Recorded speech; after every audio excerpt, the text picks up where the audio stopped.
If you remember where we left off, it had to do with focusing mostly on what a crisis is. So we're all on the same page.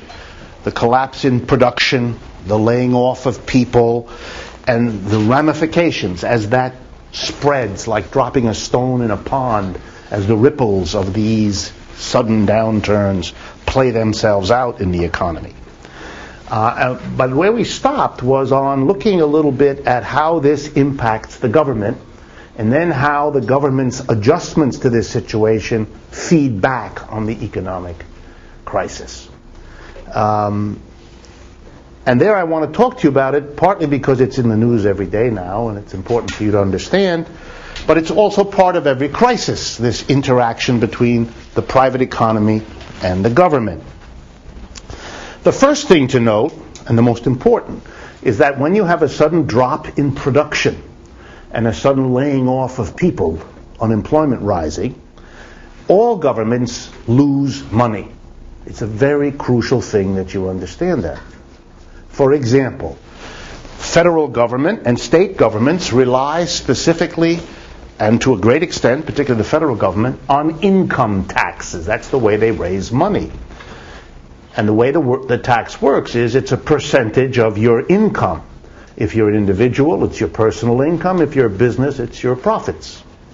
And those are taxed. And if businesses are going out of business or cutting back, and if people are losing their jobs, their income is falling, and therefore the percentage of that income that they used to pay in taxes is falling as well. So governments left and right are losing money because the incomes being earned by individuals and businesses are going down, and their tax revenues depend on it. But that's not all. The second most important resource for the government are sales taxes, or excise tax. Taxes on expenditures, they're called. They're a tax the government gets not when you earn income, but when you spend money, which is a different act. You are all taxed many times. You're taxed on your income when you earn it. Then when you turn around and spend the part of your income that isn't taxed, you get taxed again on that. Nor is that the end. Everybody is taxed multiple times. So an expenditure tax is very important. A sales tax, for example, that you pay here in New York every time you buy most of the things you buy. So that revenue, since people are buying less and conserving their money and they have less to spend, sales tax revenues are down. And finally, at the local level, the most important tax of cities and towns is the property tax, tax on land, buildings, businesses. And as the values of property go down, as they are across the United States now, the tax that you can levy will go down too. There's a lag. It doesn't happen right away the way sales taxes and income taxes drop right away. There's a lag because properties have to be reassessed for the tax to go down. But every government level loses money. That's basically what you're reading about now when you read about Governor Patterson invoking emergency steps to try to cope with the deficit.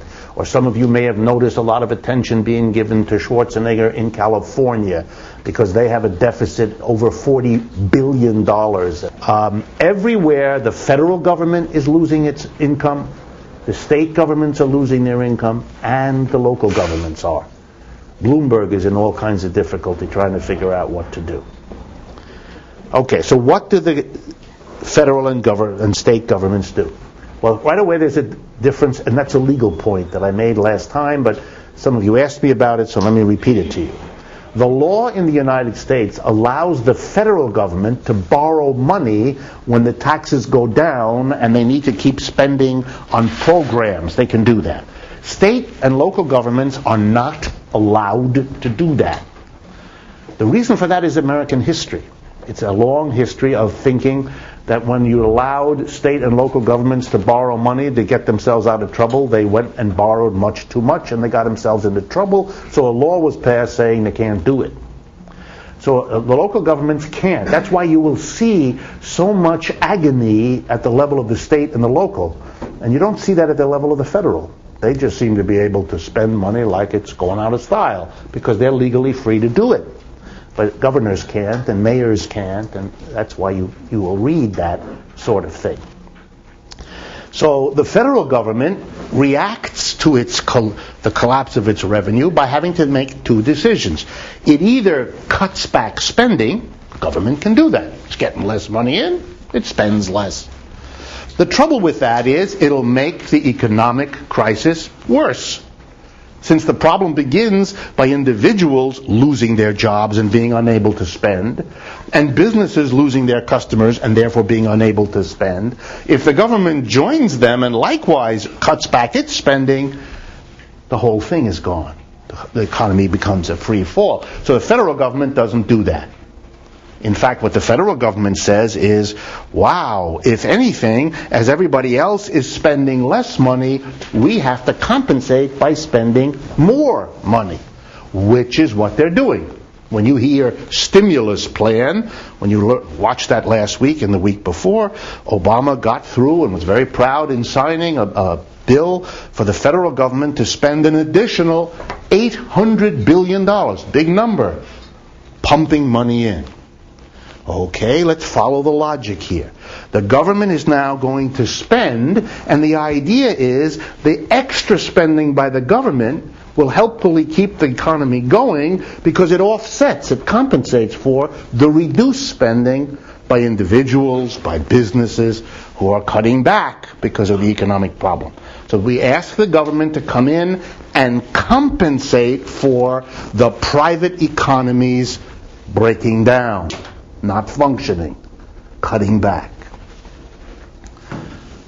The state and local governments can't do that.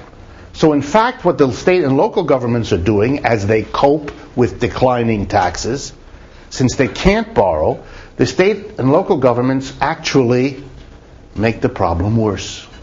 It's a peculiarity of our culture and of our economy. Let's see how.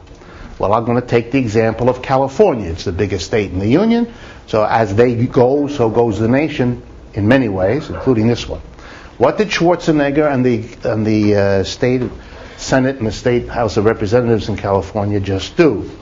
They worked out a deal to cover a $41 billion deficit. That's the difference between what they would have needed to get to keep going with everything that California was doing. All the state universities, all the highways, all the harbors, all the education of the children, etc., etc. They would have needed $41 billion more than they're now getting because the economy has gone through the toilet.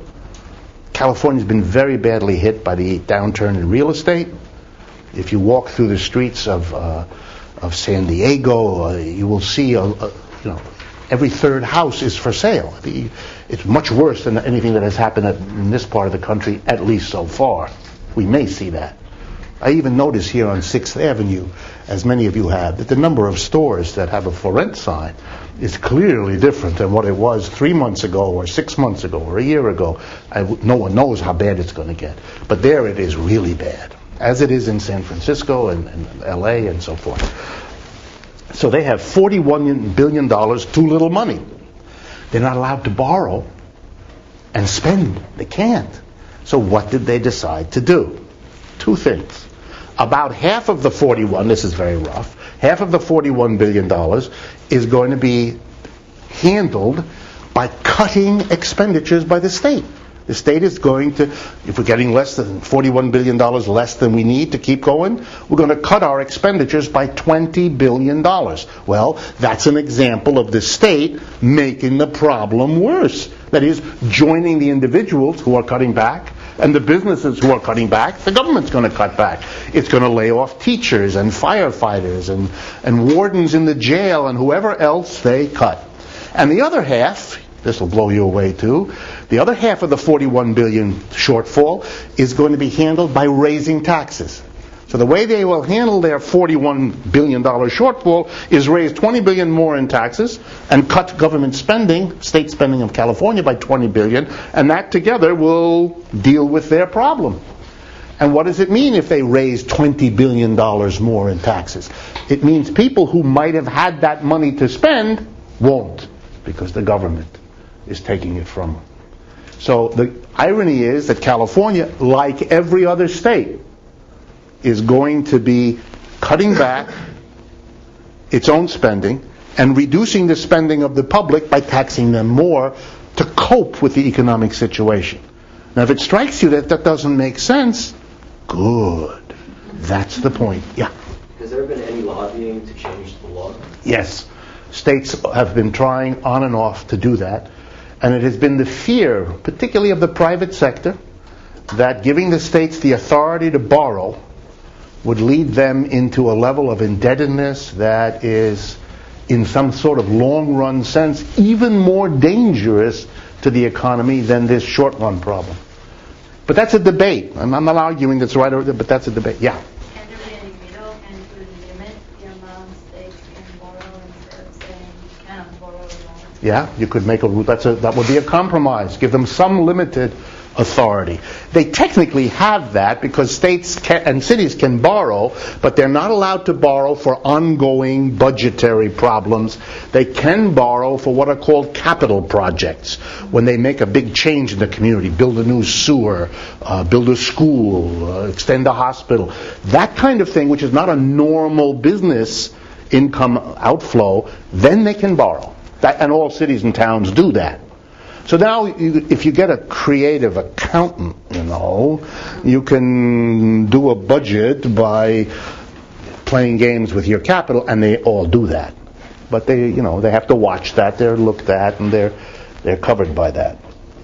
Okay, stay with me about this. Let's go back to the federal government. It has the right, and it is doing what we would expect it to do. This is what Keynesian economics, in a sense, taught the state to do. When the economic downturn comes, you spend more, because you're the really only offset left. Individuals are cutting back, as you all know. Many of you are doing that. Businesses are cutting back. They have no choice. They have no customers. And now the state and local governments cut back. If the federal government didn't go the other direction, who would save us? So the government does. But that immediately raises a new problem. The solution of every problem is always a new problem, if you understand the dialectic, as Hegel once called it. So here's the federal government's problem. In order for all this to work, in order for the government to be able to do this, as you recall, it has to do one of two things, the federal government, to have all this money to spend. They're not going to raise taxes, because that would be self-negating, that's self-defeating. If the government raises the taxes to spend more, then it's going to cut back on the spending of all the people it taxes, which will offset its extra spending. That's pointless. So it's got to go one of two other ways.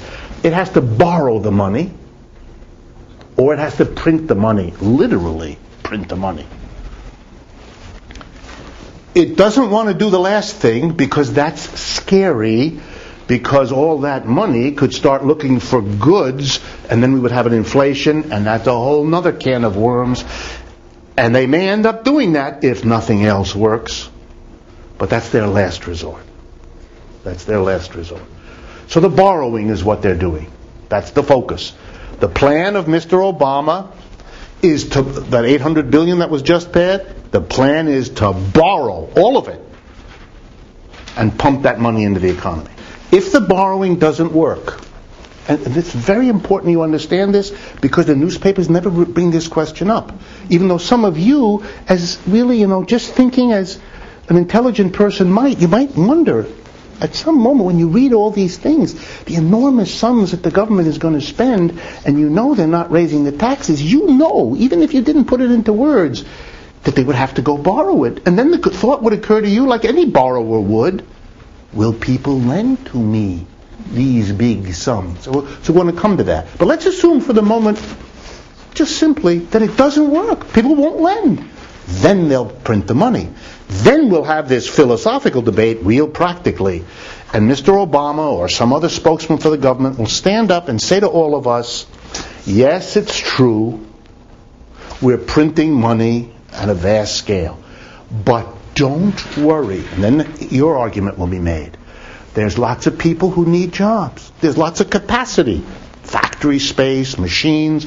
We can produce more stuff. And if extra money has more stuff, then there won't be an inflation. Then there won't be extra money chasing after too few goods, because the extra money will bring forth the very goods that will undercut any tendency towards inflation. It's as if you and I both want that ice cream cone on the corner. We both want it. But there's only one ice cream cone. And the vendor just has one. And then you and I approach and we look at each other, we look at the vendor, and we realize one of us is going to get that ice cream and one of us isn't, because there's only one and there's two of us. And the ice cream costs $1. You know what's going to happen. One of us is going to say to the vendor, I'll give you $1.50.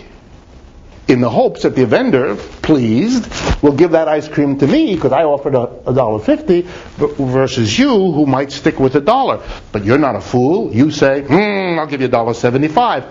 And that's an inflation as the prices go up of everything, because more money, right? The story presumes that you and I have enough money to bid.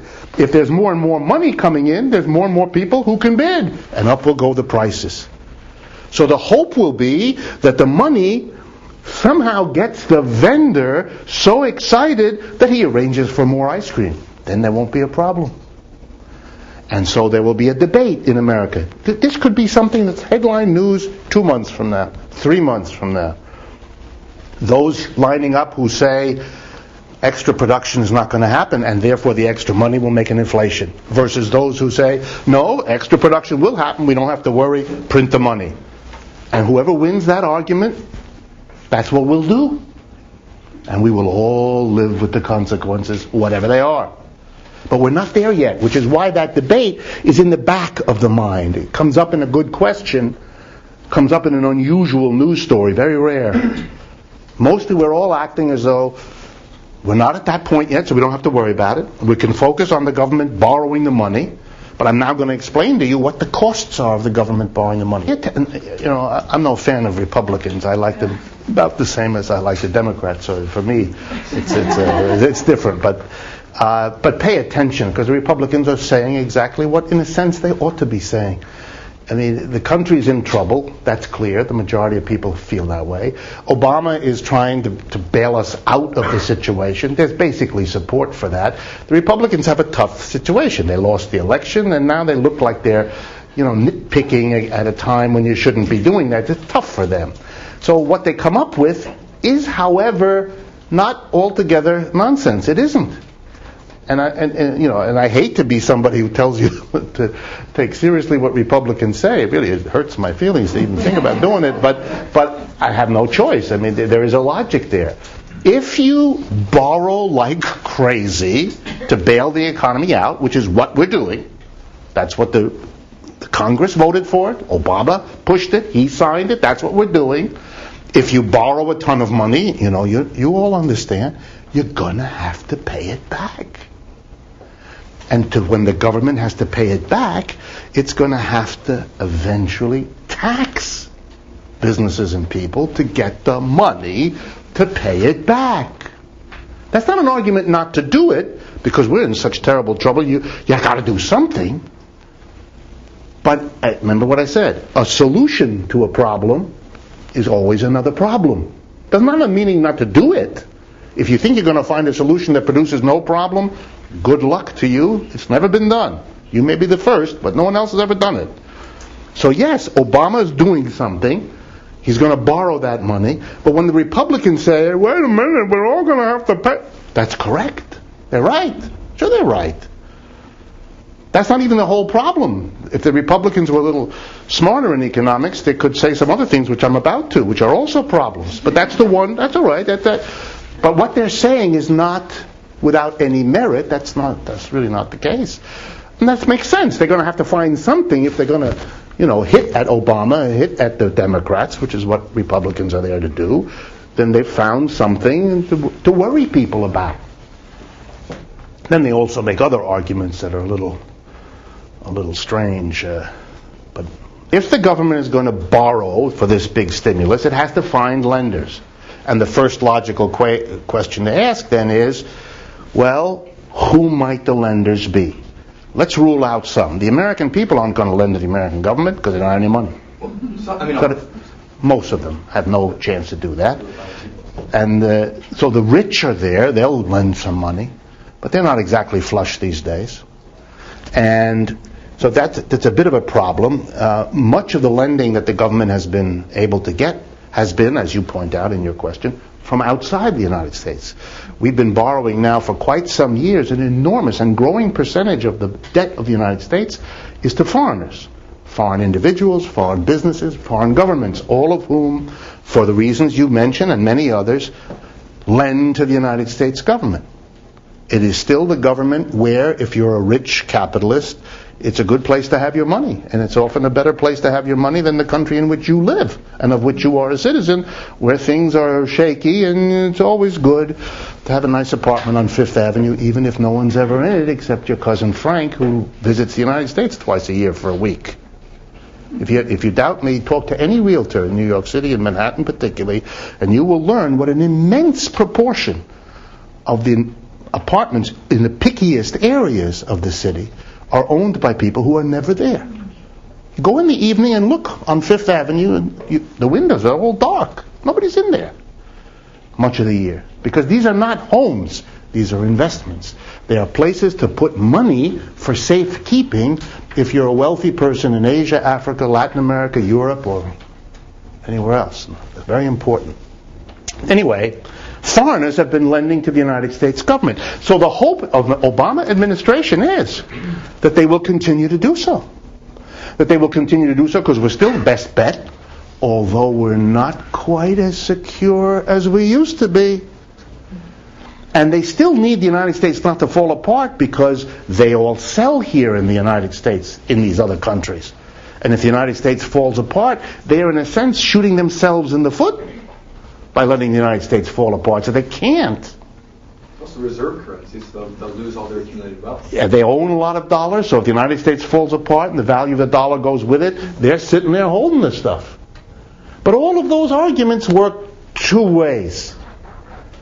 That is, they notice, because they own so many dollars, that there are too many dollars in the world compared to what the United States is worth.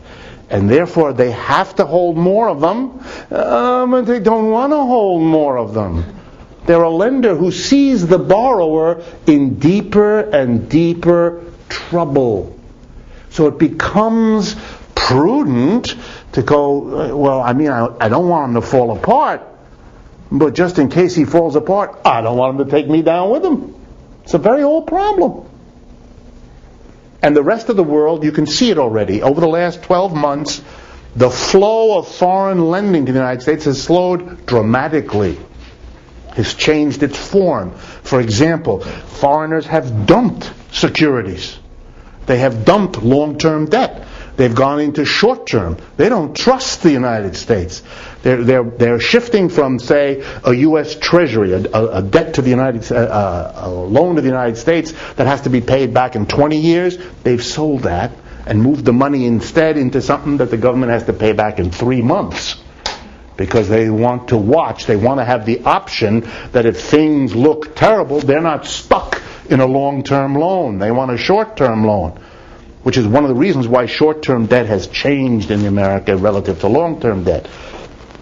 But the most important point, and not the technical points, the big picture. Keep in mind the big picture. The United States is now the world's greatest debtor country. Nobody else is close. Already. The new stimulus is going to make the biggest debtor bigger still. That's not an endless that can't go on. At a certain point, lenders are going to say it's too dangerous to keep accumulating. They won't disaccumulate all at once. That would be crazy. That'll provoke. So they'll all try to do it slowly. They'll all try to bail before everybody gets panicked. But if everybody's doing that, you're going to get the panic. Everyone's going to begin wondering. Everyone is already, I shouldn't make this in the future, it's already here. There are discussions and debates. The Chinese financial officials are making statements now almost every other week, talking about how they're going to slow down the accumulation of American debt, how they're getting nervous about that, how they're moving money into other things, etc., etc. And they are. It's clear. We know enough to know that this is going on. So the Obama administration is about to try to, get the picture, offset the decline in individual spending and business spending by pumping more money in, spending more, and they're going to do it by borrowing money. The hope is they will be able to do it. And not only is this a question of will the money be there, and the answer is we don't know. We really don't know. And the Obama administration does not want to publicly ask the question because it makes the situation worse. If they were to admit that we might not, what kind of panic would then ensue as everybody begins to ask the question, I'm asking you now, what happens if we can't find lenders? Just like in you, if you were desperate in your situation to survive and you needed to find a lender and you had to face the question, what are you going to do in your own personal life if there's no lender to help you? You're going to have to then face choices you're going to have to make you don't want to face about your personal life and your existence and everything else. The United States doesn't want to do that. That's very scary. But even if we can borrow, here's a couple of scenarios to keep in your mind. Maybe the rest of the world will say, yeah, we'll lend to you, but we don't trust you. You're in deep trouble. You're spending like there's no tomorrow. You're borrowing like there's no tomorrow. Your own people may revolt against paying the taxes that will be necessary to repay these loans. Suddenly, the United States will become treated like every other country in which you ask as a foreign investor, not just what the government says and wants, but how secure is the government? At what point will the government run afoul of its own people, and then commitments that are made by the government will not be worth the paper they're printed on, because the mass of people who in the end have to make good on what the government commits won't do it. That doesn't just happen in other places. That's going to happen here too. And the rest of the world is realizing that that's a possibility. That's why the Republicans are important. They're already talking about, no, we're not going to pay the taxes. They're building a tax revolt strategy. They want to be the political beneficiaries of the upset in the American people as the bill for all of this borrowing comes down the pike. They see themselves as making some political hay out of this situation. And that's right. They ought to. That's the situation that lends itself to them. Well, here's what the world might do if they think the United States is becoming less and less secure as a borrower. They will do what lenders always do. What do they do if they think you're not a good risk? Answer: they either don't lend to you, or they lend to you and demand higher interest to compensate them for what they perceive is the higher risk of lending to you. So the rest of the world will say, okay, we'll lend to you, Mr. Obama. We'll give you the $800 billion you want to spend. We understand the point of it. We're even in agreement, because it helps us too to keep you afloat. But we're not doing it the way we used to, because you're presenting us with risks. So you got to pay us a higher interest rate. Wow, if the United States has to pay higher interest, if interest rates go up, we have a whole new set of problems. A rising interest rate means, generally, that the cost of buying things on credit goes up for everybody. Every business will now have a higher interest rate. Every individual who buys a house or a car on time will have higher payments. It's not good for the car industry, which barely surviving as it is. Less people will buy cars, less people will buy homes. The price of homes will go down if less people buy homes because the interest rate is too high. The price of housing is already collapsing, and that's very bad for the... You get the picture? This is a very thorny question.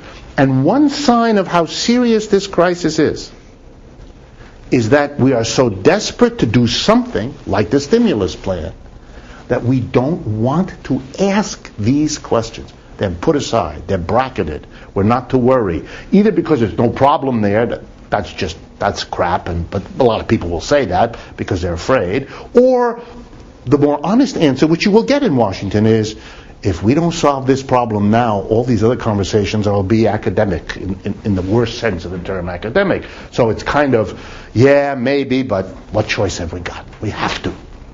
And there's a lot of support for that position on both sides. Whatever they say publicly, they understand this kind of issue.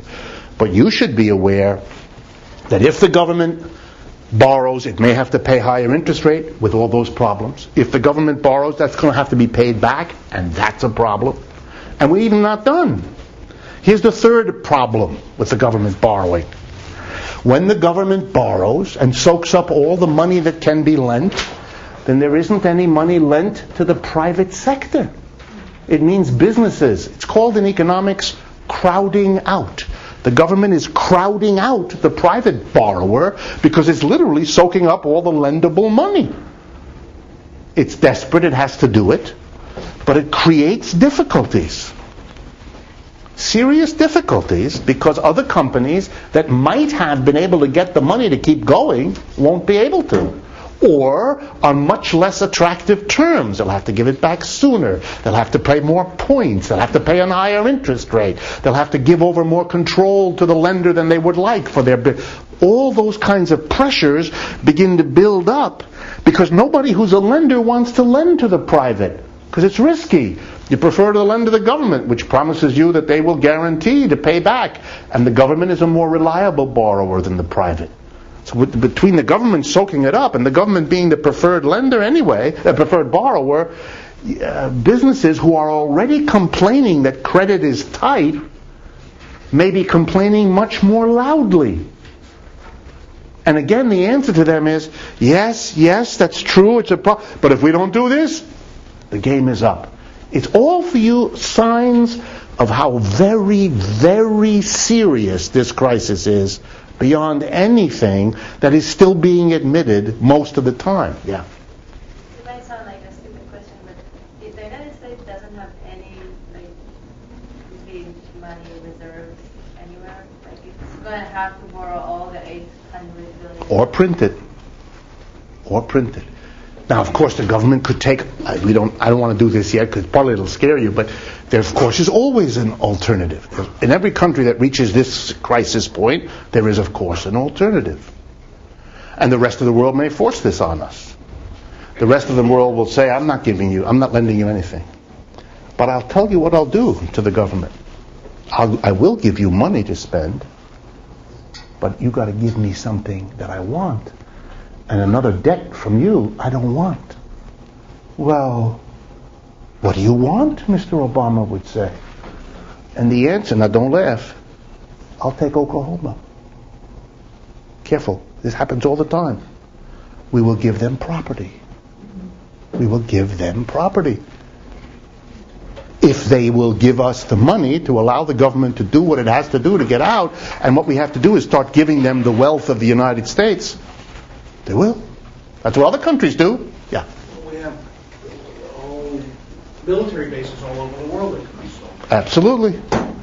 Could sell military bases. The United States companies own facilities all around the world. We could sell those. The government might do a survey and go to a company and say, we're very sorry, General Motors, you have a lovely factory here in northern Germany. You've had it for 50 years. It's called the Opel Company. It's very nice. You have 12 days to sell it. Good luck, find somebody. That's it.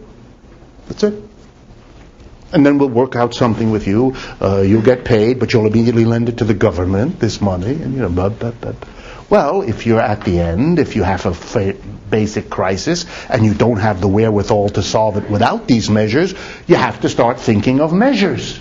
What you're watching here is the slow, steady erosion of the position of the United States that it has held for much of the last 100 years, that is being undermined.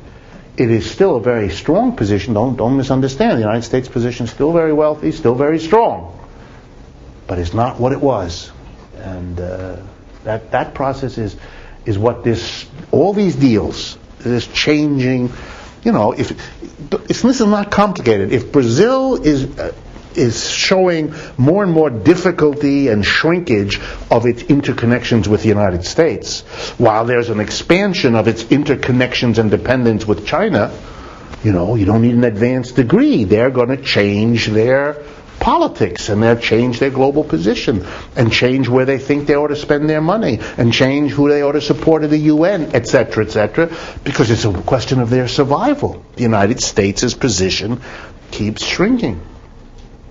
The United States' political position is much weaker than it was. Its economic position is much weaker. The one thing that the United States still has unquestionable dominance in is the scariest thing of all, which is its military. And in the history of the human race, if you're losing your political ideological and economic muscle and influence, and you have something that still is dominant in the world, the temptation to make what you have reaffirm what you're losing is not small.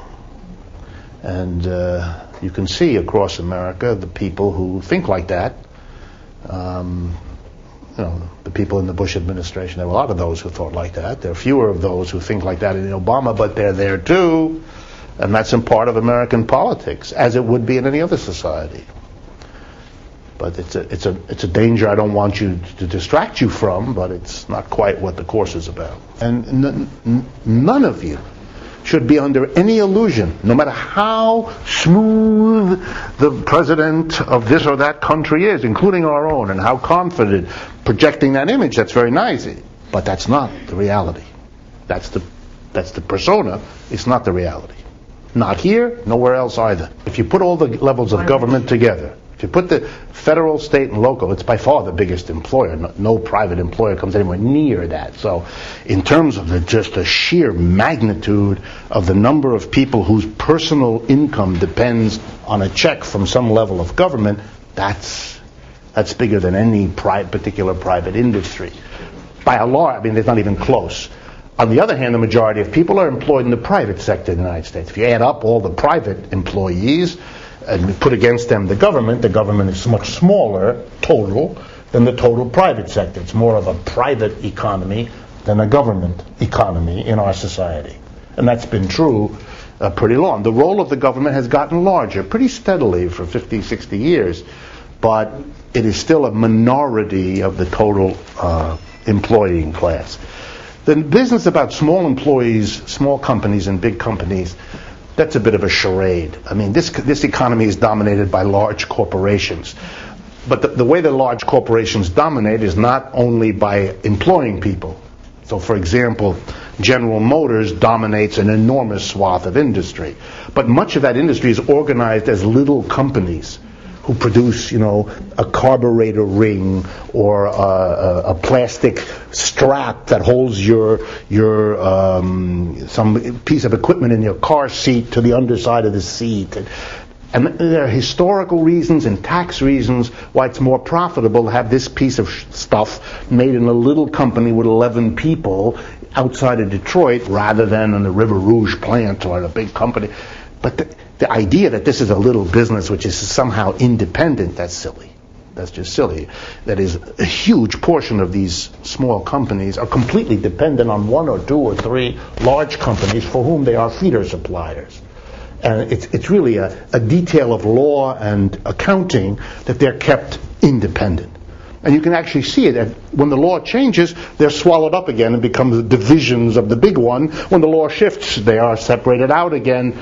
But that's an arrangement that the people who actually are in these industries understand very well. They're not independent. So it's a little bit of a misleading number to count that way. 500 corporations do 2/3 of the business in the United States. That's what you need to understand. This is not about economics. This is theater. Just theater. And that's why they have all those advisors who make sure they're dressed in a certain way and made up in a certain way and have the lighting in a certain way and have the flag over here and a small dog over there, all that. Okay. Let's go back. When the government is in trouble, as it is now, and I'm thinking particularly of the state and local governments, stay with me as you understand now the feedback. If the state governments cut back, which they're doing everywhere, City of New York is going to cut back, the state of New York is going to cut back, California just announced $1 billion worth of cutbacks. So what are we going to have? We're going to have less spending by the state government on buying objects and hiring people. And of course, with the fewer objects that they buy, some company is going to have fewer customers because the government's cutting back. And people are going to get laid off or moved from full-time to part-time. And they're going to have less money, and they're going to spend less money, which is less tax. In other words, the government's reaction to the economic downturn, in the case of state and local governments, always makes the downturn worse. One of the reasons Obama's plan that was passed last week has in it, well, I don't remember the numbers, between 200 and 300 billion, if I recall, aid to cities and states, is he's trying, which makes sense, to offset this impact that the states and cities, they all know, is going to have. But be aware, if one state alone, California, has 41 billion trouble in 1 year, and remember the 800 billion is for 2 years, the stimulus plan of Obama. But if one, the biggest state, granted, but if one state has 41 in 1 year, and all you've got is, say, 300 billion for all the cities and states over 2 years, what do we know? We know that the government help to the cities and states won't begin to cancel out what is going to be done to the economy by the cutbacks of the cities and states. When you hear people say what Obama is doing, what the Congress just did, I don't mean to pick him out. He's not the only one responsible for this, heaven knows. But what this package is that was passed is not going to be adequate. That's what people have in their mind. The amount of money given to the cities and states is not only not going to boost spending, which is the idea, it's not even going to offset the cutbacks that state and local governments are going to have to do in this society in the next year and a half, which is why the prognosis for this stimulus is poor. It's not because they make mistakes. It's not this or that thing. It's not the Republicans, we all have to pay. That's not the issue. It's a much simpler issue. The money isn't there from the federal help to the states and cities to offset what the states and cities already see that they're going to have to do. It's important to understand that. Second, there are going to be consequences of economic downturn that put new demands on the federal, state, and local governments. This is very hard to quantify, but we know it's there. For example, unemployed people have more illnesses, psychological and physical. Unemployed people and shuttered businesses and depressed communities have a whole collection of pathologies, from alcoholism to petty crime. All of that stuff puts new demands on medical facilities just as they're cutting back. New demands on police and fire as they're cutting back. Each community in its own way is going to be struggling with this absurd juxtaposition of reduced resources to meet growing social demand for the services that cities and towns and the federal government as well provide, or are supposed to provide, or are expected to provide. There's no way to know how this all plays out, but it is a scary proposition because of this juxtaposition, and it is going to put more strain on the economic system, much more strain. And typically it takes political forms, in the sense that as people get more squeezed, they look around for something to blame. Since they don't understand or pay attention to the economics all that much, it's easier to find a more ready-to-hand object of blame. Scapegoating becomes a very important thing. And you are every bit as good as I am in guessing who might be the candidate for scapegoating this time, right? You have a number of new phenomena. We have a different ethnic mix in our culture that creates possibilities. We have an absolutely new thing with a non-white president. What kind of stuff is that going to swirl around that? And blame games can begin with all kinds of twists. We have this background noise of a war against terror that no one quite understands who these people are or what they are, and whoever it is that the target is supposed to be. It's a mess, but it's very volatile, and that situation can spin in ways that are also very difficult. Okay, last thing. The culture here in the United States is also crucial. And in many ways, and I wish I had more time, but I don't.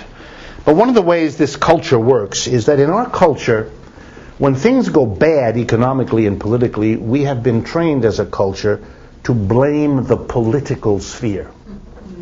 In other words, it's the president or the Congress or the mayor or some political entity that is blamed for there being distress, being unemployment, or whatever the problem is. And this serves nicely to keep the economic system kind of out of the story. It's upsetting that the economic system isn't working, but it's to the president and to the mayor, to the governor, we look to do something to fix this. And since the problem, I would argue to you, and I hope that what you've been reading helps to make this clear, since the problem is in the economy, brought to us by the economy, coming out of the way our economy functions, this cultural tendency to keep demanding of the political sector that it do something about the economic sector is bizarre, but also ineffective. Peculiarly ineffective. It's as if you kept having pains in a part of your body, and as you got upset and hurt, you went to the car mechanic and you said, what do I do? And it took a while for the car mechanic to say, what are you talking to me for? I fix your car. It's not your car, it's your leg that's bothering you. So it's a little bit like that in the United States. It's not shuffling this politician and substituting that one. What are you doing? This isn't changing what the problem. You're not dealing with the economic system, which is what's screwed up here and not working in the way that you need as a people. And so this disconnect was very peculiar to American culture. I've never seen it in any other culture. Not that I'm not familiar with other cultures, but the little bit I know about European culture, they don't work like this. All I want you to see is that the economic crisis that we're in affects the political system profoundly, and in ways that are often such that the feedback makes the economic problem even worse than it would otherwise have been because of the complicated way that economics and politics are integrated in a society like the United States.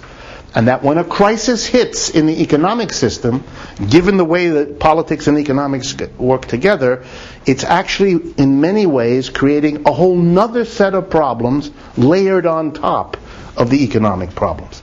Even though the politics tries to offset and be a compensating, an offsetting phenomena, and in some ways it is. In other ways it spins and makes it worse, and in that complexity, that's where we sit. That's our problem.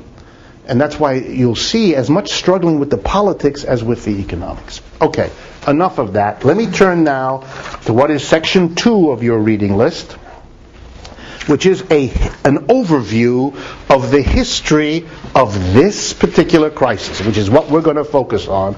We've done all the preparatory work, the general theories and notions of crisis and how they work. Now we're going to look in detail at the one we're living through. And I would like to again direct you to that film that I told you about, which you can get here. Capitalism Hits the Fan. An illusion that I hope you all figured out. And the reason is that film is an attempt to give you this overview. So it'll be what I'm going to do today. I'm going to do it much more elaborated today, but it gives you a summary, in a sense, of that argument. Okay. This particular crisis, and by that I mean the one that hit in 2007/2008, and that we're now a year and a half into, has both a long history and a short one. And I'm going to give you the long and the short, first the long, then the short, so you can see. And why do I do that? Because, as I've told you, when we talked about capitalist crises, they happen every 3 to 7 years. But what we have now is not just another one of those business cycles. Because on top of the short-term business cycle, which indeed we have, we also have a long accumulated set of problems which make this particular short-term crisis very severe. That's why we need to talk a little bit about the long one. Okay, and we're talking about the United States. So we're going to take a long sweep of history. And the sweep of history runs like this. Some of you studied with me before, you will find some of this a little bit familiar. I'm going to draw a rough graph. And over here is 1820, long time ago in America. And over here is 1970. And I'm going to draw a line, and it looks something like that. And that line is the level of real wages for American workers. The average, by real wage, by the way, in economics, we distinguish between money wage, the money you actually get each week, and what you can actually buy with that. So we adjust the money wage for the prices you actually pay, so that we have a measure of how much stuff you can actually buy with the wages you get. The real wage is therefore the money wage adjusted for the prices. That's all. So this is a real wage measure. And for these 150 years in America, real wages went steadily up. I want to drive that home to you because that is absolutely crucial to understanding where we are now. And you'll see that once I go through it. First of all, look at that line. That line goes pretty much straight up. For 150 years, the average American worker took home or was able to buy with his or her wages more stuff with each passing year, more or less. That's stunning. Probably no other country in the world has ever had that. 150 years of pretty much uninterrupted. And for those of you that know, this includes the Great Depression. Why? Because in the Great Depression, the wages went down, but the prices went down more. You wouldn't mind so much if you got half your wage if the prices dropped by more than half. You'd be ahead. You could buy more stuff, even though your money was down. In any case, it went up for 150 years. It made the United States a bizarre, unique place. And it's important for you to understand that because you've all been told, those of you that are Americans at least, and maybe those of you that aren't too, American citizens, that there's something absolutely special and wonderful and unique, and God loves us and more than He loves everybody else and all that. Every American politician, right, begins or ends his or her speech, "This is the greatest country in the world." It's absolutely obnoxious, as Carlin used to say in one of his comedic riffs. Most obnoxious. What are you doing? I'm the greatest. You know what you do to a person in a bar who talks like that, right? Anyway, in American history, there's something to this. It is a remarkable story. And it produced in the United States a sense of itself as a chosen place.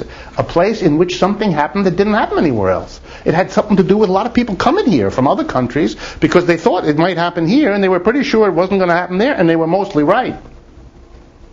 This was a belief which got deeper and more widespread because it was mostly true. That was happening. Yeah, open the windows and cool it off unless that bothers somebody. Okay. For 150 years, rising wages. And this worked in America to produce a number of profound effects on our economy and our society. First, it allowed a long period of time during which a peculiar gender division occurred in American life. The man goes out and gets the rising wage. The woman doesn't. She stays home. She cooks and cleans and raises the children and has a happy face when daddy comes home at the end of the day. What is sometimes called a family wage. This peculiar arrangement in which the woman is house person, child person, food person, cleaner-upper, and all of that, is unthinkable without a wage that goes like that. You know how we know that? Because you all have given all of that up. You ain't going to do any of that. The men, for those of you that are women, the men that you connect to or live with and don't want you to do that, and you don't want to do it anymore either, that's over. You know that your standard of living can't do that. Can't do it. Even if you wanted to, you can't do that. And for many women, it's a tremendous difficulty. Now, for several generations, as they have to be broken from that old model, which their mother or grandmother still has deep in them, and the newer generation of women have to... This is not just a feminist issue and so on. It is that. But it's also an issue of how this economy evolved that even made that possible. That kind of peculiar division. Okay, second thing that happened. Americans got the idea that each generation will live better than the one before. That it is to be expected as your kind of birthright, as somehow built into this culture, that your parents live at a higher standard of living than your grandparents, and you more than your parents, and your kids will outdo you, and so forth. And it's just part of the American marvel, the American specialness, that this upward and onward, well, you can see what supports that idea, how and why that would develop, because it has its grain of truth. It also produced in America, I'm oversimplifying, but I want to make this point, it produced a peculiar union movement, labor movement. Part of the reason these wages went up was what unions fought for them. Unions were formed, fought, and part of this, not all of it, but part of this is attributable to what unions did. But it's very interesting that what unions did was to push for rising wages, which is interesting because they pushed for something in a society that was already happening. It's almost as if they played it safe. They pushed for something which then they could claim they had more than a little to do with. Dangerous thing for many people, taking credit for something that might have happened anyway. Who knows? But in America, unions pushed for that because that's what workers wanted. That's what workers thought they were entitled to. That's what the whole culture said was the name of the game. Work, very important now, was about earning money. You work hard, you earn more. American unions then are distinguished, and always have been, by being less interested than unions in other countries in changing the rules of the game, in changing how the business operates, in changing who has the power. That was not their interest. Their interest was make more money, get higher wage, get more days off, improve my real way. That's what it's all about here. Many unions have had struggles between those in the union who wanted to have a different vision of what a union does. It changes the whole way the society works. They were defeated most of the time by people who said, no, the job of the union is to get more for our members. Higher wages, better working conditions. That kind of unionism won in America. And it had a lot to do with this history that made that win. Lastly, this history of rising wages in America contributed to a very profound ideology, which is stronger in the United States than in most other countries. And I don't know what to call it, but I will call it consumerism. It is the notion that what life is about is consumption. There's a joke I'm sure you've all heard. Life is a game. The person who has the most stuff in his garage when you die wins. Accumulate. Have a nice house. Have a nice big house. Have 2 houses. Have a car. Have 2 of them. Accumulate. Have a kitchen with every gadget imaginable. have your basement filled with boxes of appliances you've never unpacked. If you have a white refrigerator, get rid of it and get an avocado refrigerator. Right?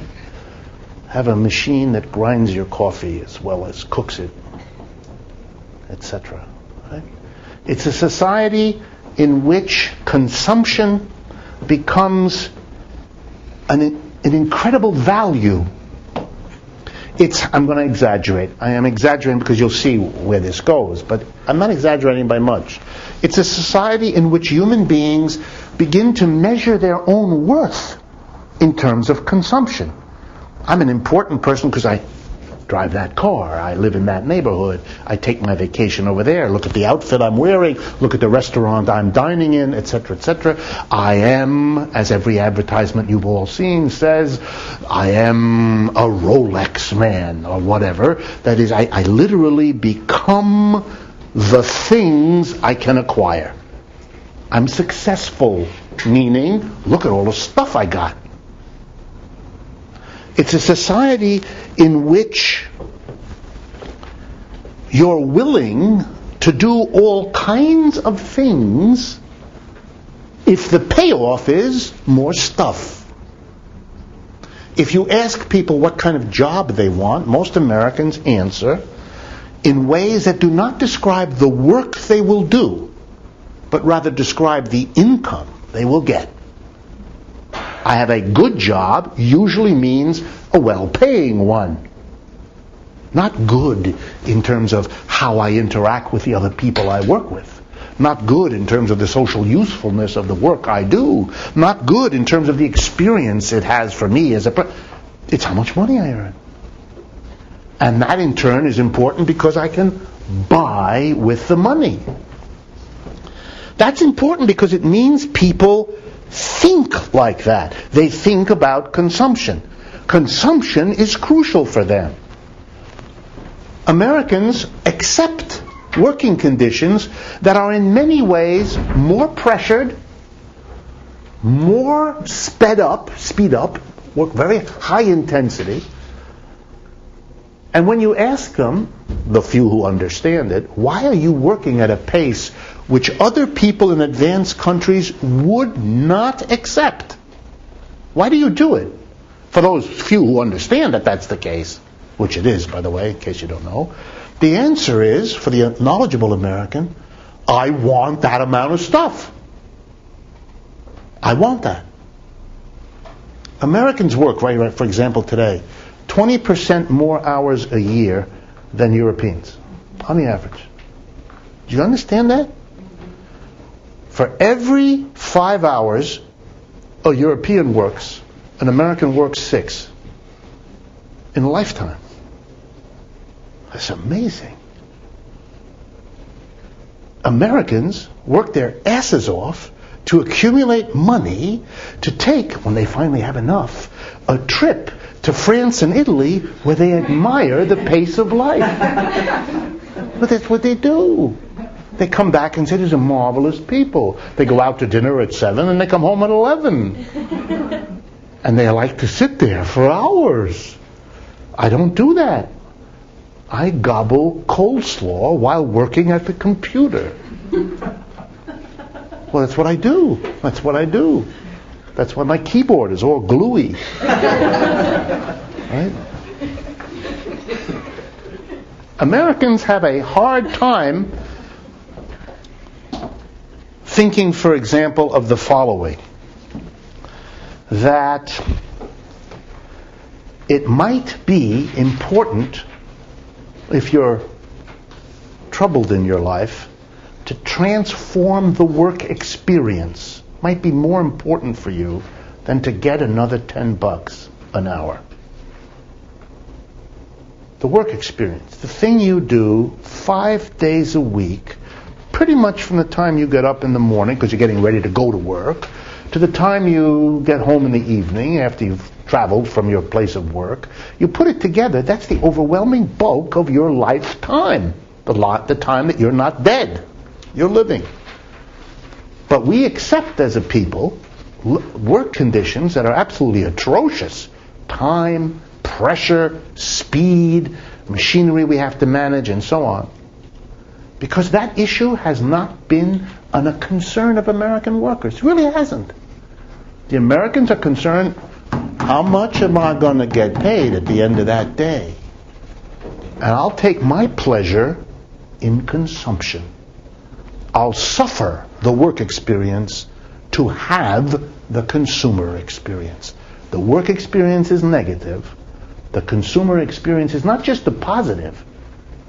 It is the measure of your worth, your success, your importance, what you've achieved in your life. It is the clear measure for everyone else and for you too. Okay, why is this so important? In order to make that point clear, I want to superimpose on this line a second line. And this line,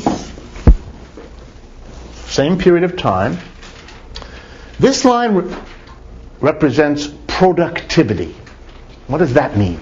The amount of stuff produced by a worker per hour. That's all. The average, averaging of course, the average quantity of output per worker's effort. You can measure it in hours, days, doesn't matter. And I want you to notice something. The productivity also rose. And it actually rose at a slightly higher rate than the wages. In other words, and it's very important you understand this about America. Yeah. So it's not the difference between what they produce and what they actually earn for their... I'm getting to that. You're ahead of me, but you're going in the right place. This is the output per hour. This is the wage per hour. The very thing I told you about, the ability of the worker to put aside the conditions of work, to basically give that to the employer. You pay me enough, I don't care what you do with my working time. I'll do it the way you want it, how you want it, under the conditions you provide, at the pace you insist on. I'll do all that. But you got to give me more. That's the deal. Okay? Because the worker permitted it. And because the employer discovered that this is a pretty good deal. I can pay my worker a bit more every year because I'm getting even more out of them every year. He lets me organize the production situation, the machinery, the organization of production. We are leaders in the world in streamlining. If any of you have ever interested in the name Frederick Taylor at the turn of the century, the Taylor system of... He was the first person in capitalist history to study in detail every step of the production process to what's called rationalize it, to make sure that the minimum time was used in moving the screw from over here into the piece of metal over there, and to make sure that this is a way of organizing production that doesn't take into account anything about the person doing the work. The person becomes the adjunct to the production process, a cog. The person who captures this best is, of course, not an economist, a dull group of people anyway, but Charlie Chaplin. If you ever have a chance to see his famous movie called Modern Times, how many of you have ever seen this? Wonderful. So you know what I'm talking about. The scenes in there are the capture by a genius. So right away you know you're out of economics. A genius who understood what it means to be an adjunct. For those of you who've seen the film, you remember when the factory boss has a machine that's going to save time on lunch, and they strap Charlie in, and the machine comes in this little tray, remember that? And the little pusher pushes the food into the mouth, and then a little napkin thing comes and wipes his mouth, and there's a little glitch, and the repair guy is right there, and he happens to put two bolts, metallic bolts, up on the tray because he's paying attention to fix it. So along comes the thing, pushes the bolts, of course, in his mouth, and then cleans his mouth, and he has to choke himself. It's fantastic. It's a description of how efficiency in the factory dehumanizes the human being. That's America. That's why it was very important, right after Charlie did that film, to accuse him of being a communist and get him out of the country, which he left, went back to London and never came back to the United States. In any case, This history is remarkable. Capitalists were able to organize the production process so they got even more out of the worker than they paid him. Think of it like this. 2% increase, which is roughly what it was, year in and year out, in output. 1 to 1.25% increase in wages. So the capitalist gave the worker more, but got even more for himself. It was a good deal. It was the quintessential American deal. The American worker's standard of living rose 150 years. The capitalist got enough extra out of him that the capitalist was willing, he would have liked not to have to give it to him, but he was willing, under pressure, union pressure and all the rest of it, to pay workers more, because this was a deal that worked beautifully. And for 150 years, it's absolutely remarkable. Okay, in the 1930s, a crisis happened. But in order to understand the crisis, I have to first tell you what happens in 1970. An amazing thing happens in America, central to the crisis we're now in. This line flattens out and tends slightly down. The other line keeps right on going. In other words, since the 1970s, American producers, employers, have been able to keep improving the technological system to get rising productivity. No end to that. The genius of American producers to increase productivity has not stopped. Particularly if you remember what happens in the 1970s, what this is, we could go with one word: the computer. The computer that replaces people with machines so that each remaining worker can do much more than he or she could do before. So it's the continuation of a productivity boom largely built around all the things a computer enables an individual to produce. So Were there also more people on the labor market after 1970? I mean, why yeah, this is all per worker, so it abstracts from that. Yes, we're going to come to that. But the crucial thing, the thing that changes, the thing that I want you to grasp as central to understanding this crisis is this story. What the hell happened? And first of all, if I've gotten any of it across to you, think. If you have a population, a culture, a whole way of existing that has been premised on 150 years of rising wages, and you stop, that's a trauma for a population. What are they going to do? Their whole basis. What basis? The basis for the sense of achievement. Rising consumption. Enabled by rising wages. It's over. It stops. What are these people going to do? Well, it's real simple. They got two choices. They can kiss rising consumption goodbye. But if I've gotten across what I've told you, there's no way on earth they're going to do that. That's their self-definition. That's how they think they've made it in the world. They want to bequeath to their children that. They want to give their kids a good education, better than they got. All those things that are part of their sense of themselves as good people, as successful people, as good parents, as whatever image you want. They're just going to say, well, economy doesn't work, that's it, give it all up. No, nobody does that. Nobody does that.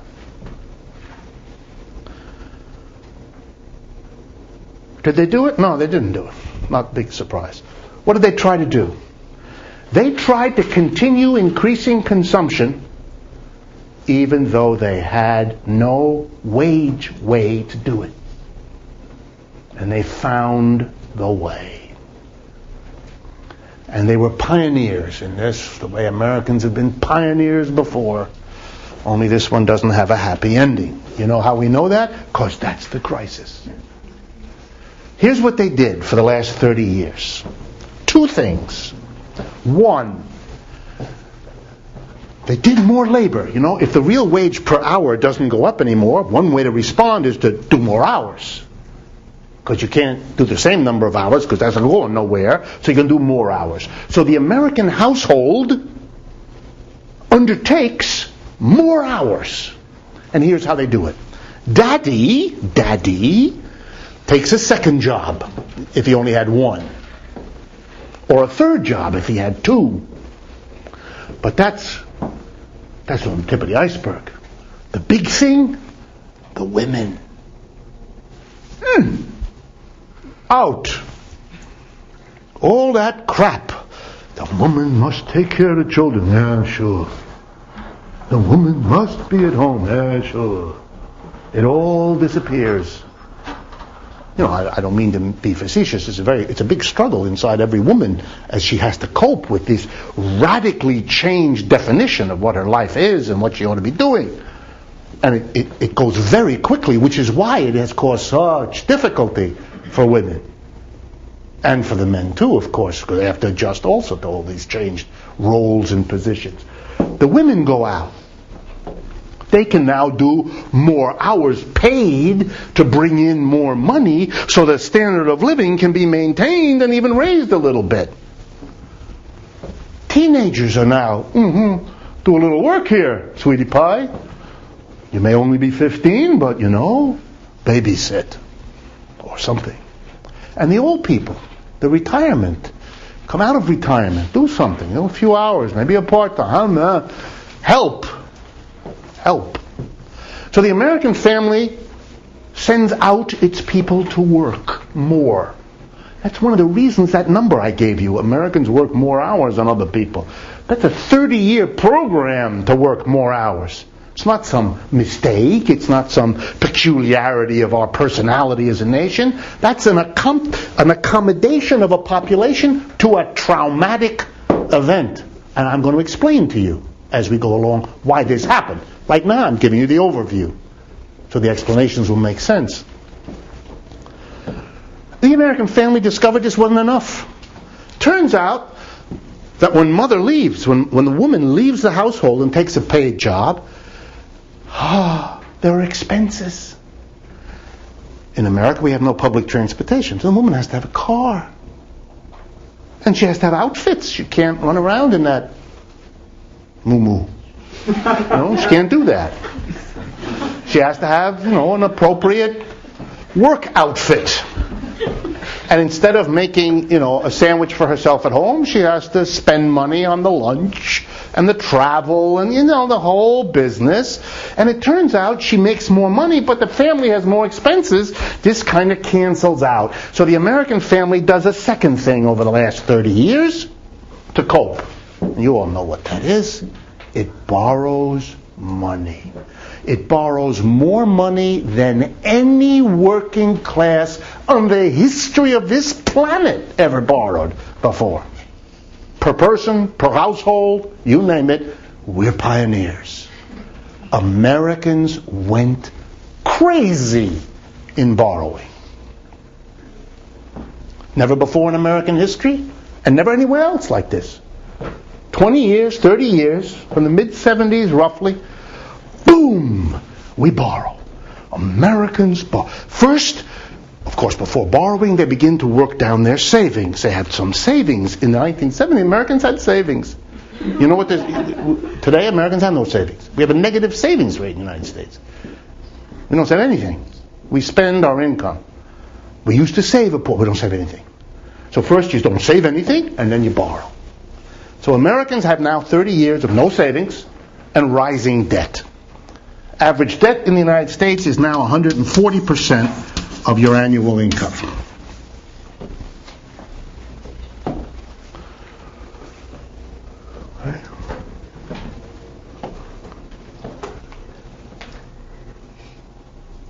When we went into the Great Depression, the average debt of the American family was 20% of its annual income. You notice anything? Debt. Fantastic debt. Well, for a while it worked. It worked. First, the debt was based on, I'm going to do this in detail later, but quickly for the overview. First, the debt was based on what? Well, if American workers are going to borrow their way into growing in consumption, because their wages will no longer go up, they will have the same problem we noticed before with the government. Who the hell is going to lend to them? American workers are not a good bunch to lend to. They don't have much. What do they have that a bank who lent to them could accept as a collateral, would make them not so risky? A house. So the first and still the greatest basis of all consumer debt is the house. The land and the building of the house. And the bank says, we'll lend you money, but if you don't pay it back, we're going to snatch your house, because it's the only thing of value you have. Collateral is not interesting if it is, for example, underpants, or shoes, or toothbrushes. Banks seem not to want to accumulate large stocks of those. But a house, which they don't want either, you can see that now, but it's better than those things. So Americans' hunger for credit was so enormous. And the banks discovered early in the 70s and 80s that the American borrower was fantastic. He or she was driven in a way they had never foreseen. They didn't understand this the way you now do. And what the American banks discovered is a level of desperation that makes the American worker the best patsy any lender could ever want. Somebody who borrows out of abject desperation. It's psychological, but that doesn't make it any less powerful. So banks began to discover that there's a second way to lend to Americans. Those who have no house, or to whom you've already lent all that you could lend on the house. So American banks invented in the 1970s something new. It's that piece of plastic in your wallet. It's called a credit card, which didn't exist before that. That was invented by the American Express Company and led the way, but I'm not talking about its existence, I'm talking about its existence as a mass phenomenon. Credit card debt. What is credit card debt, for those of you that are not familiar? It's called in economics unsecured debt. That means it has no collateral. When you take out a mortgage, if you ever looked at a mortgage is a document in which the bank gives you a loan, and you pledge that if you do not pay back that loan at the interest rate every month the way is listed in your document, the bank can take your house. It takes your house, it sells your house to get the money to repay itself what you owe them, and if there's anything left, it gives it to you. That's what a mortgage is. So it's a loan secured by your house as backing. A credit card has no backing at all. It's just your promise to pay. And so the bank said, whoa, we're taking a risk. But we all know what a bank does when it takes a risk. It covers itself by charging a much higher rate of interest. So loans on mortgages in America for most of these 30 years were in the nature of 4 to 6 to 7% per year. Credit card debt, 3 times, 4 times that. Credit card debt in the United States now 18, 19%, something in that area. Mortgage rate debt's now even lower, 4% or something like that. So you get the relationship? But Americans did it. I won't embarrass you in the room by asking how many of you do it. You borrow and you pay. And a genius psychologist came up with the idea, write the monthly bill in the credit card in the following way. You owe $4,622.18. What we need you to pay this month is $11. Oh, you all say, I can do that. And gleefully you write an $11 check. That's exactly what they want you to do. They want you to pay the least possible and keep building up borrowing that you're paying 18% per year to carry. The American working class was so determined to keep accumulating consumption because it was what life was about, what life was for, what success they had struggled for meant. That they borrowed and they borrowed and they borrowed. Yeah. Just one other thing is that it somehow developed that the higher credit line you had, the better person you were somehow. Absolutely. Those of you who ever had the credit, many of you must have gone through this, right? Periodically, I've had that. The credit card company, I worked with Citibank. I have to remember, there is no more Citi. I don't know if you read today's newspaper. The government is basically about to take over Citibank, and it's already a government bank. It's not going to be officially a government bank. In any case, I have a Citibank credit card, and periodically they write me a letter which goes something like this. Dear sir, we are so deeply in love with you that we are raising your limit. Your limit used to be $6,400. Now it's going to be $8,900. And then there's 3 paragraphs of what you say, telling me what a wonderful person I am. And what this is a vote of it's a cultural artifact. You ought to keep these letters and frame them, because these are ways of the society say, see, you've arrived. You're a good person. Here, you idiot, borrow more. Borrow more. Well, if flattery gets you to borrow at 18%, I'll flatter you from here to tomorrow. Of course, why not? Okay, so what do we have? We have 25 years of borrowing. So now what happens? As the banks discover the amount of money to be made lending to the desperate American consumerist working class, they go nuts.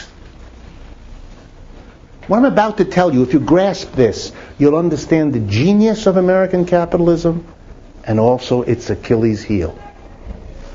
As corporations made fantastic profits, all corporations. Why?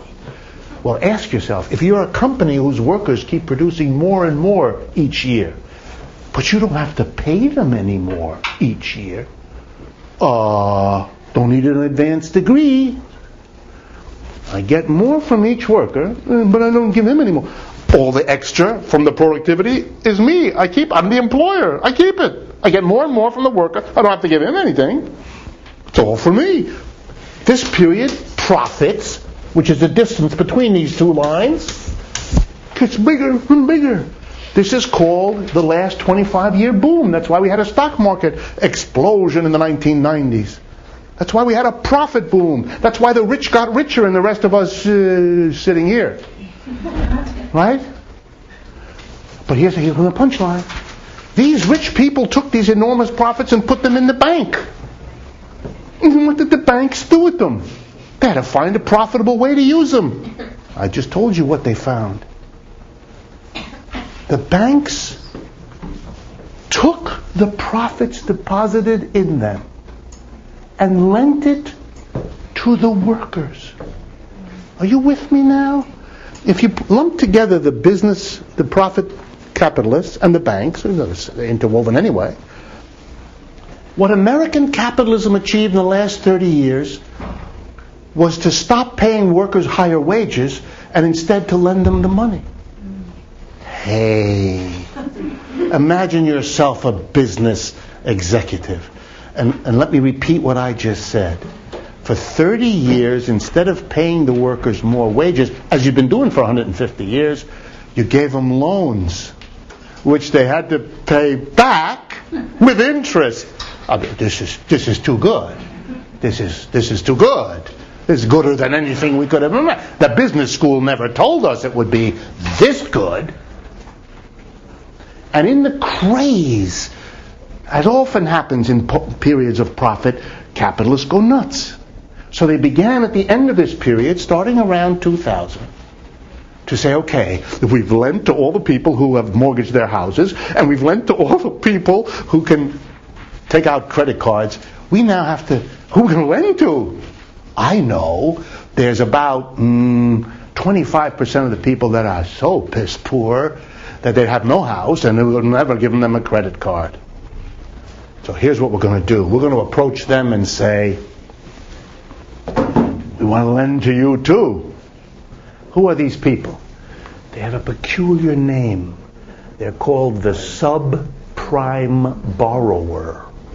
A nice way of saying the 25% piss poorest people in the country. And we're going to lend to them. And guess what? When you have, after 25 years of a lending spree, the likes of which the world has never seen, which is now stretched to lending to people who you never lent to before for a damn good reason, because they can't pay it back, you're going to get to the point where you've overdone it. You've lent to people who can't in a million years pay it back.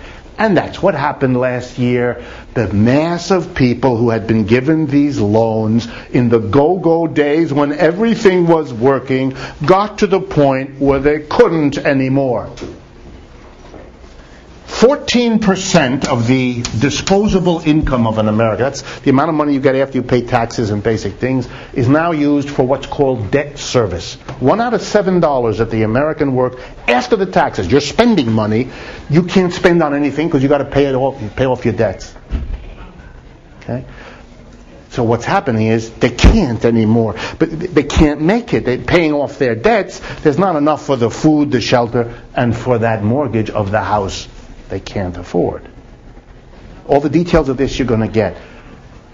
But in a way, this crisis that explodes in the last 2 years was built up over this whole period of time by the rising wage story, by its relationship to the productivity story, by whatever happened in the 1970s, which we're all going to explain, you're going to understand that perfectly, creates a profit boom on the one hand, this widening, a crisis for the working class resolved by excess work and debt.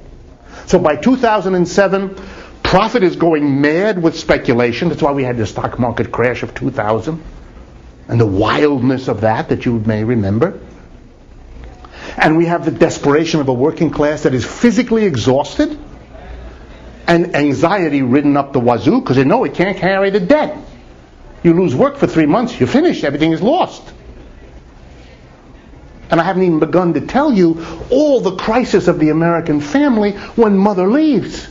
Mother is what holds the American family together under all this stress. And when you take mother out of the house and send her off to work, she can't do that anymore.